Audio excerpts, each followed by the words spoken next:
Hello दोस्तों, नमस्कार। स्वागत है आपका बुक्स एजुकेशन के यूट्यूब चैनल पर।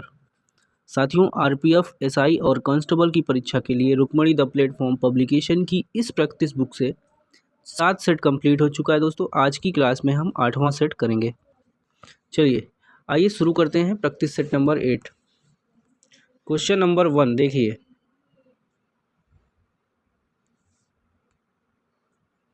क्लियर दिख रहा है दोस्तों? भारत के किस राज्य में नाट्यजली या नाटांजलि उत्सव मनाया जाता है? ऑप्शन यहाँ पे दिया है उत्तर प्रदेश, तमिलनाडु, राजस्थान, गोवा। सही जवाब दोस्तों हो जाएगा ऑप्शन नंबर बी, तमिलनाडु। ठीक है, तमिलनाडु में नाटांजलि या नाट्यजली हिंदू उत्सव है दोस्तों ये। ठीक है, भगवान शिव की स्मृति में हर साल एक नृत्य होता है, इसलिए मनाते हैं। ये 5 दिवसीय होता है दोस्तों, 5 दिन लगातार मनाया जाता है। अगला क्वेश्चन है, अकबर का राजस्व मंत्री कौन था? टोडरमल दोस्तों, बी ऑप्शन सही हो जाएगा। अकबर का राजस्व मंत्री टोडरमल था। इसका क्या काम था बता सकते हैं आप? उपज वाली जो भूमि होती थी दोस्तों, उस पर पैसा जो लगता था, ठीक है, क्या बोलते हैं उसको? देखिए, राजस्व लेना। ठीक है, ये सब चीज़ें आता था। जब्ती प्रथा भी इसी के आधार पर टोडरमल ने शुरुआत किया था। चलिए थर्ड क्वेश्चन, भारत में निम्नलिखित में से स्वतंत्रता सेनानियों में किसने 1943 में भारतीय राष्ट्रीय सेना आज़ाद हिंद फौज, जिसे 1942 में राज बिहारी बोस और कैप्टन जनरल मोहन सिंह ने बनाया था, को पुनर्जीवित किया? इसका आंसर क्या होगा दोस्तों? तीसरे का क्या हो जाएगा? बी देखिए, सुभाष चंद्र बोस ने जीवित किया था। ठीक है, क्वेश्चन नंबर 4 है, अल्लूरी सीताराम राजू भारत के किस राज्य के आदिवासी स्वतंत्रता सेनानी थे? इसका आंसर सी होगा, आंध्र प्रदेश के। श्री ब्रह्मपुरी ईश्वर मंदिर भारत के किस राज्य में स्थित है? इसका ऑप्शन ए होगा, तमिलनाडु में। भारत में बाल विवाह निषेध अधिनियम किस वर्ष पारित किया गया? 1929 में। 7वां है, भारत की महासागरीय ऊपरी परत क्रस्ट के मुख्य रूप में क्या पाए जाते हैं?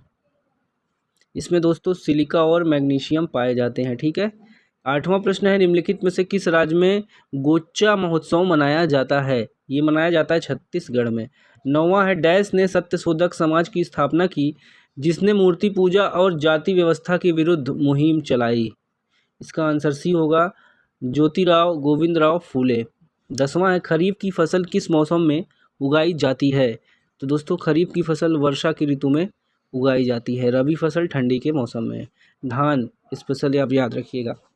चलिए 11वां है, निम्नलिखित में से कौन सा काल क्रम अनुसार तुगलक वंश के शासकों का सही क्रम है? सही क्रम देखिए, सबसे पहले गैसउद्दीन तुगलक, मोहम्मद बिन तुगलक, फिरोज शाह तुगलक, यही क्रम होगा। ठीक है, ये सही है, डी ऑप्शन। 11-12 में की गई गणनाओं के अनुसार ग्रामीण भारत के व्यक्तियों के लिए गरीबी रेखा कितने रुपए प्रति माह तय की गई थी? 816 रुपये प्रति माह। देखिए अगला प्रश्न है, भारतीय संविधान का कौन सा अनुच्छेद सहकारी समितियों के संवर्धन से संबंधित है? इसका आंसर बी हो जाएगा, 43 बी। 14 है, राजा टोडरमल निम्नलिखित में से किस मुगल सम्राट के शासनकाल के दौरान राजस्व मंत्री थे? सेम क्वेश्चन है, अकबर। ठीक है, अभी पढ़े हम लोग। मराठों और अफगानिस्तान के शासक अहमद शाह दुर्रानी के बीच पानीपत की तीसरी लड़ाई किस वर्ष हुई थी?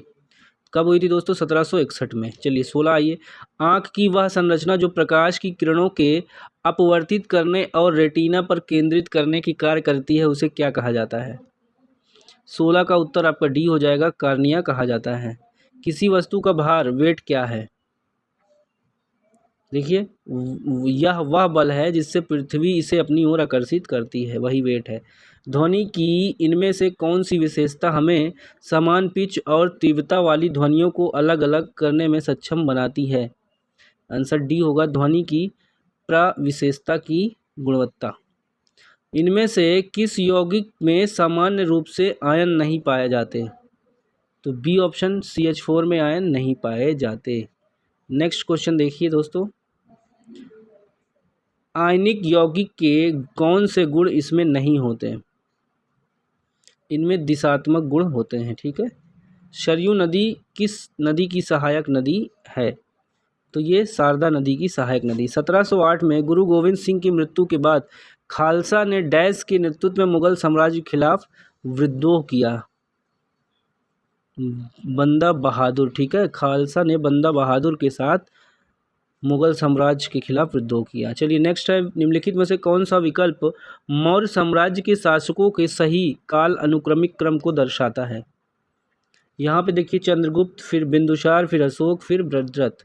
तो बी ऑप्शन यहाँ पे सही हो जाएगा। ला लीगा खिताब किससे संबंधित है? ये संबंधित है फुटबॉल से। होगेनकल जलप्रपात किस राज्य में स्थित है? इसका आंसर होगा तमिलनाडु में स्थित है। दोस्तों क्षमा चाहेंगे, 3-4 क्वेश्चन थोड़ा सा ज़्यादा फ़ोन से स्कैन करने पे यही प्रॉब्लम आ जाती है। चलिए क्वेश्चन 19 देखिए, भारतीय संविधान का कौन सा अनुच्छेद अल्पसंख्यक वर्ग के हितों के लिए संरक्षण करता है? कौन सा अनुच्छेद अल्पसंख्यक का संरक्षण करता है? इसका उत्तर क्या होगा? इसका उत्तर बी होगा दोस्तों, अनुच्छेद 29। 1757 का वर्ष भारत में अंग्रेजी ईस्ट इंडिया कंपनी के लिए एक महत्वपूर्ण वर्ष क्यों था? इसलिए था, देखिए 1757 में प्लासी की लड़ाई में नवाब सिराजुद्दौला को हराकर अंग्रेजी ईस्ट इंडिया कंपनी ने बंगाल में अधिकार कर लिया। बहुत इंपॉर्टेंट डेट है, ठीक है। किस युद्ध में हराकर? प्लासी की लड़ाई में सिराजुद्दौला को अंग्रेजों ने हराकर बंगाल पर अधिकार कर लिया। क्वेश्चन अगला है, एम.एस. स्वामीनाथन भारत के हरित क्रांति के जनक पेशे से क्या थे? पेशे से दोस्तों वो क्या थे? वैज्ञानिक थे। माइक्रो फाइनेंस संस्था डैश को वित्तीय सेवाएं प्रदान करती है। इसका उत्तर सी हो जाएगा, कम आय वाले व्यक्तियों को। 33 से भारतीय खेल प्राधिकरण का गठन किस वर्ष हुआ था? इसका उत्तर हो जाएगा 1984। छठ पूजा निम्नलिखित में से किस देवता को समर्पित है? इसका आंसर ए हो जाएगा, सूर्य देव को। 35 से भारतीय संविधान के अनुच्छेद 157 में कहा गया है कि किसी राज्य के राज्यपाल नियुक्त होने के लिए किसी व्यक्ति द्वारा निम्नलिखित में से कौन सी योग्यताएं पूरी की जानी चाहिए? इसका सी ऑप्शन सही होगा। देखिए पहला ऑप्शन और दूसरा दोनों सही। एक भारतीय नागरिक चाहिए और 35 वर्ष, तो यहाँ पे सी ऑप्शन सही हो जाएगा, ठीक है।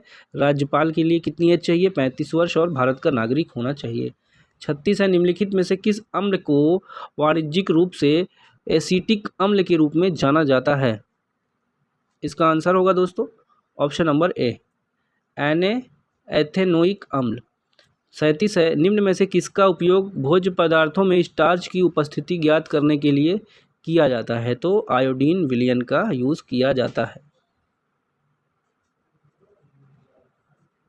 चलिए यहाँ से देखेंगे, क्लियरिटी ना होने की वजह से 45 पे आइए। पीडीएफ में दोस्तों आप देख लीजिएगा क्लियर। देखिए, सराय नूरमहल भारत का एक केंद्रीय संरक्षित स्मारक है। यह भारत के किस राज्य में स्थित है? सराय नूरमहल बताइए कहाँ स्थित है? इसका आंसर सी होगा, पंजाब में। मुगल बादशाह औरंगजेब की मृत्यु किस वर्ष हुई थी? 1707 में। रोड्स टू मसूरी की पुस्तक के लेखक कौन हैं? कौन है? Ruskin bond. 48 है, डैश भारत के स्थल से घिरा सबसे गहरा और अच्छी तरह से संरक्षित बंदरगाह है। इसका आंसर क्या होगा? डी, विशाखापट्टनम बंदरगाह। 49 है, हॉकी खेल में मैदान पर कितने खिलाड़ी एक टीम में सम्मिलित होते हैं? इसका सी ऑप्शन सही हो जाएगा, 11। नीचे दिए गए कथनों से कौन सा सही है? इसमें सही बताना है दोस्तों। अशोक के अधिकांश शिलालेख ब्रह्मलिपि में लिखे गए हैं, ये सही है। चाणक्य के कई विचार अर्थशास्त्र नामक पुस्तक में लिखे गए हैं, ये भी सही है। यहाँ पे डी ऑप्शन बिल्कुल सही होगा दोस्तों, ठीक है, दोनों सही हो जाएगा। चलिए 8 हो गया दोस्तों, कुछ क्वेश्चन मिस हुए हैं, उसका आप परेशान मत होइए, पीडीएफ हम आपको दे देंगे, ठीक है। चलिए धन्यवाद। और दोस्तों इसको कंप्लीट करने के साथ साथ हम 20 तारीख तक दोस्तों, ठीक है, जीके कराएंगे, उसका रीजनिंग मैथ चैप्टर वाइज कराएंगे, जो क्वेश्चन आरपीएफ, एसआई और कांस्टेबल के एग्ज़ाम में आ चुके हैं, ठीक है। चलिए धन्यवाद।